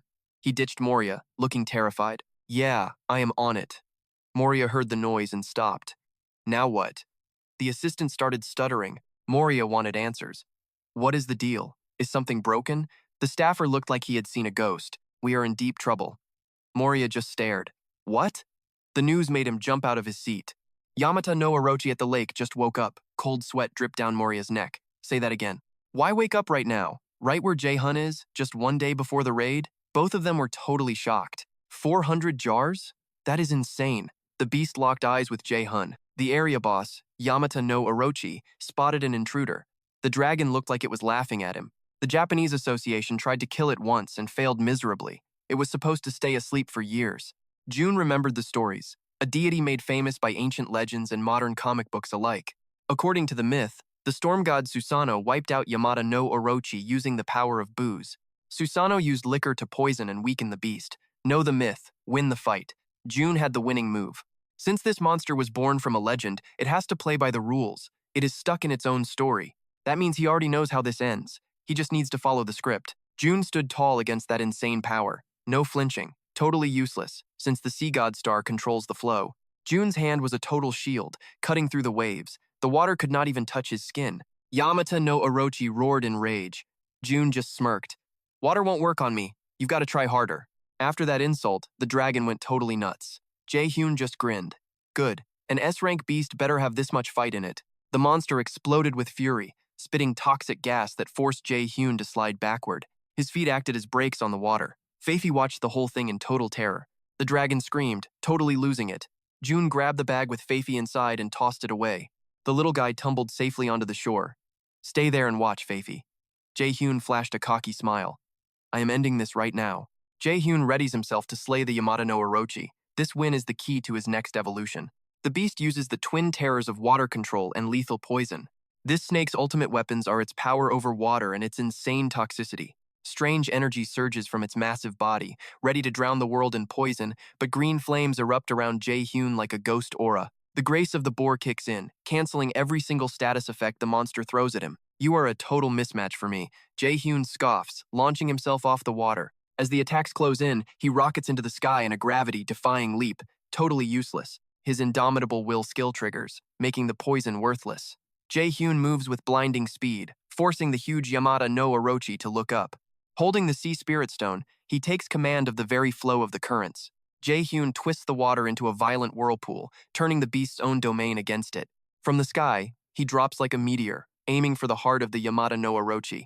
In a flash of steel, a massive head is sliced right off. Blood rains down while Jae-hyun enjoys his insane power. That makes one. Watching from the shadows, Maria is totally frozen. What the hell is that? Her mind races. Can a human even move like that? She rubs her eyes, refusing to believe what she's seeing. That is definitely not a raid team. Is that seriously just one lone wolf raider hiding in the rocks? Maria is watching the impossible. He really plans to solo an S-class boss like Yamata no Orochi. She can't help comparing his power to her own. Impossible, she whispers. Even I, a top-tier hunter, failed while leading a full squad of A-rankers. Jae-hyun fights the beast with insane intensity. We were lucky it decided to stay in the water. Maria realizes that was the only way they could retreat and regroup. Her head is spinning right now. She never thought some stranger would swoop in and steal their kill right under their noses. Instead of getting mad, she is just in total awe. Maria stares at the glowing orb of water vibrating with power in his hand. That guy is soloing an S-class boss. Her mind is a mess. Who is he? A suspicion starts to form. Wait, it can't be. Footsteps get closer. A teammate calls her name, but she snaps back instantly. Shut up, just watch. Maria grinds her teeth, realizing how heavy this is. To think we would meet here. That crazy aura, the weird clothes, and that insane skill level. It has to be him. His power is beyond human. The legend in the black cloak. With a few casual moves, invisible blades slice through the air, cutting everything apart. He is carving up the Orochi solo. Maria realizes she can never ignore those rumors about him again. What Barack said in that interview was not an exaggeration after all. She stands frozen before his power. His mana capacity dwarfs mine, and I am an S-class. Meanwhile, Jae-hyun looks sideways, spotting Maria hiding. So, they finally made it. The Japan Guild is here. A cold smile crosses Jae-hyun's lips as he drops the water orb. I have been waiting for an audience. Jae-hyun turns back to the Orochi. Time to put on a show. He triggers his item materialization skill. Light swirls in his hand, forming a blade. The glow fades, revealing a weapon of straight-up terror. He grips the hilt, summoning the mythic demon sword, Dawn's Leaf. His eyes burn with total satisfaction. It is time to etch the name Black Cloak into the world's memory and plant the seeds of pure fear. Jae-hyun remembers chilling in his room before the trip. He had mapped out a perfect plan. Bag the Orochi, but grab the big prizes too. Finding every hidden artifact was no mere hobby. It was straight-up survival, but his big plans did not stop at just looting stuff. Schemes filled his head. Buying raid rights or revealing his identity would be a total bureaucratic nightmare and put a target on his back. That is exactly why he put on the armor and the cloak. I will use this accidental fame, he decided. Rolling with this alias gives him the freedom to move without any chains. Every move was precise. He was not just killing the Orochi. He wanted to skyrocket the brand value and rep of the Black Cloak. Back to now, Jae-hyun leaps off the water. The plan is simple. Maria is just a pawn on his board. Bait the Japanese guild, wreck the Orochi right in front of them. Make them fear the Black Cloak and let the media go viral with his legend. A system alert chimes. Divine power unlocked. Suddenly the air around Jae-hyun shakes with a crazy thick density of mana. Now, my value hits the roof. He drops his aura, a warning that in this monster-filled world, he is the apex predator. The Orochi opens its mouth, charging up energy for a massive breath attack. But Jae-hyun is already charging to claim his glory. He dodges the blast, fast as the wind. His blade dances, and the beast screams in total agony. Another head gone. Jae-hyun hits his active skill. Thunder God's authority. Lightning rips around his hands, showing off his true destructive potential. Time to end this. Jae-hyun jumps high, blasting a torrent of raw electricity. The lightning hits with total dominance, cooking the beast from the inside. The Orochi shakes under the high voltage. Jae-hyun's mana falls like a divine hammer. The shockwave forces Maria back as she shields her face. This is straight up insane, she gasps, shaking. This makes no sense at all. Jae-hyun stands in the chaos, eyes glowing with a savage hunger. Is he even human? He lands softly, dusting himself off like he just finished a light morning jog. A holographic screen pops up. Congrats, you successfully hunted the boss of Lake Chwenji, the Orochi. Quest update, Dragon's First Growth. Step 1 is complete. Item secured. Tale of the Orochi. Seeing him without a single scratch, Maria swallows her pride and whispers a silent word of respect. The Black Cloak guy. He is a legit monster. Compared to every other raider I have ever seen, his power is straight up illogical. He has long since transcended the fragile limits of humanity. Suddenly, Baal's warnings echo in her mind. He uses a sword, but his mana rivals even Camilla's top-tier sorcery. Was he holding back? No way. Honestly, I was not at 100% during our fight, but deep down, I know the truth. Even if we fought 1,000 times, the result would be the same. Moria swallowed his pride and accepted the cold truth. I was a fool, he thought. I suspected a shady deal between Baal and Black Cloak, just some act to hype their reputations, but I was wrong. This power is absolute. The Black Cloak is the real deal. Moments later, Mun rushes over, looking totally panicked. Moria, what just went down here? That one guy fought the legendary Orochi all by himself. Moria spins around, eyes flashing with a sharp warning. I told you to keep your mouth shut. Dang it. You trying to get killed? Mun shakes, confused by the heat. What do you mean, sir? Moria sighs, facing the facts. Look closely. Standing right there is the legendary Black Cloak, the monster who cleared the Iceland ruins solo. Meanwhile, June stares at his hands, a soft hum of surprise escaping his lips. He processed the shock. I am way stronger than I thought. Is my power control still off? No, that is not it. It must be Fafnir's passive skill buffing my abilities. That fight was way too easy. Getting this strong was just the natural evolution. Whatever, I have got stuff to do. Pushing his thoughts aside, June speaks up to the hidden observers. Yo, you lot lurking in the shadows. His voice cuts through the air. You really think I didn't see you lurking? Get out here. Moria froze. This was exactly what he was afraid of. Panic hit Moria hard. I knew it, he muttered. This guy knew we were here the whole time. Trapped, Moria went all in. He stepped out, keeping his voice chill. Black Cloak, what do you want? June tilted his head, looking amused. Oh, you've heard of me? Moria stood firm. Was trashing the great ruins not enough for you? Jae-hyun saw Fafnir peeking from his inventory and whispered a quick command. Get back in there. Then he looked at Moria, acting totally clueless. What are you even talking about? I have no idea what you mean. Moria's face turned to stone. Don't play dumb with me, kid. You're that looter, the punk who stole the Nordic legacy, Moria growled, reaching for his blade. I bet you're planning to rob this place too. June stared the guy down, his mind racing a mile a minute. This guy looks like a total hothead. But wait, it clicked. Wow, I just hooked a big fish. That's Moria Rinki, the face of the Japan Alliance. Curious, June quietly opened his system to check the guy's power. The system window popped up immediately. Skill active, clairvoyant eye is a go. Scanning target combat stats, threat level. June almost cracked up. This guy is a total weakling. It's almost sad. Feeling cocky, he shouted. I just took down Yamata no Orochi, that beast wrecking your country. Don't you think I earned a little payday? Moria went silent. June stood there like an absolute brick wall. Moria gritted his teeth, wanting to argue, but the logic was solid. Damn it, the guy has a point. That Orochi thing was a total nightmare for us. But Moria was confused. Something just doesn't feel right. The rumors say he's a cold-blooded looter and a criminal, but there's no info on what loot Orochi actually drops. For a looter, this fight was high risk with zero profit, so why would he come all this way just to kill it? Before talking cash, Moria needed the truth. Tell me what you're really after. June just shrugged. He looked totally bored. I don't have one. Seriously? Moria pushed him, testing the vibe. You gonna kill us all or what? Mun turned pale, sweat pouring down his back. Kill us? Is an S-rank hunter like Moria actually shaking right now? Then the scary truth hit Mun. Moria has already given up before the fight even started. How insane is this black cloak guy to make Moria act like this? But June just waved his hand. I'm not killing anybody. Honestly, I hate that senseless violence stuff.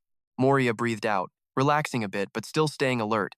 So you only came for the beast because you're too lazy to explain everything? June nodded. Sure, let's go with that. Seeing a chance to talk business, Moria stepped closer. Then maybe we can actually talk like people. June smirked. You're fast. But I have one condition.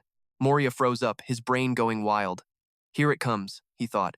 I knew there was a catch. What a jerk. He's been waiting for us this whole time. A powerhouse like him won't ask for something cheap like money. Does he want a clean record?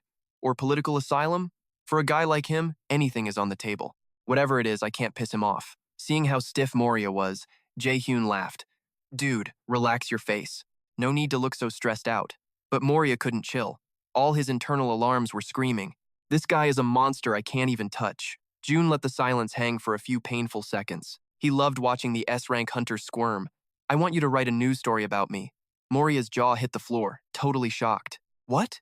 An article? June nodded seriously. Yeah, and make sure you paint me as a hero of the people. Scene change. With the deal done and the mess cleared, June vanished into the night, going home. Sitting in front of his glowing status screen, June thought back on that intense talk with Moria Rinki. It was already 2 in the morning. He and Fafnir were back at their place. Now only one goal left.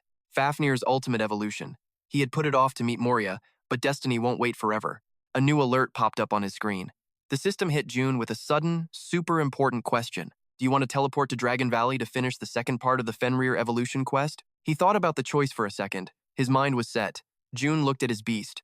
Ready, Fafnir? The wolf barked, totally ready for action. Understanding their bond, he told the system, okay, teleport to Dragon Valley. But when they landed, he gasped, sweat hitting his face. Jae-hyun asked awkwardly, is this really Dragon Valley? Out of nowhere, his stomach flipped, and he started gagging hard. Man, jumping dimensions always makes me barf, Fafnir whined, circling his master. But the sickness quickly turned into pure tension. A deep, ancient voice boomed from the shadows. It has been forever since I had a visitor. June's eyes scanned the void. Who is there? The voice lured him in. Come, I have been waiting for you. He paused for a second. Then Jae-hyun barked the order. Let's move out. They pushed deeper into the cave. June was on edge, moving slow and watching for any traps that might kill them. A loud snap. He whipped around, heart pounding. The boss of this place finally showed his face. Welcome, Prophecy Breaker. I am the Observer, King of Dragon Valley. June did not hold back. How do you know that is me? The Observer stayed serious. I heard it from them. June just smirked. Them? The 3 Norn sisters? Guess those ladies have been peeking at my future. The Observer did not like his attitude. Look, enemy, I am gonna help your kid level up.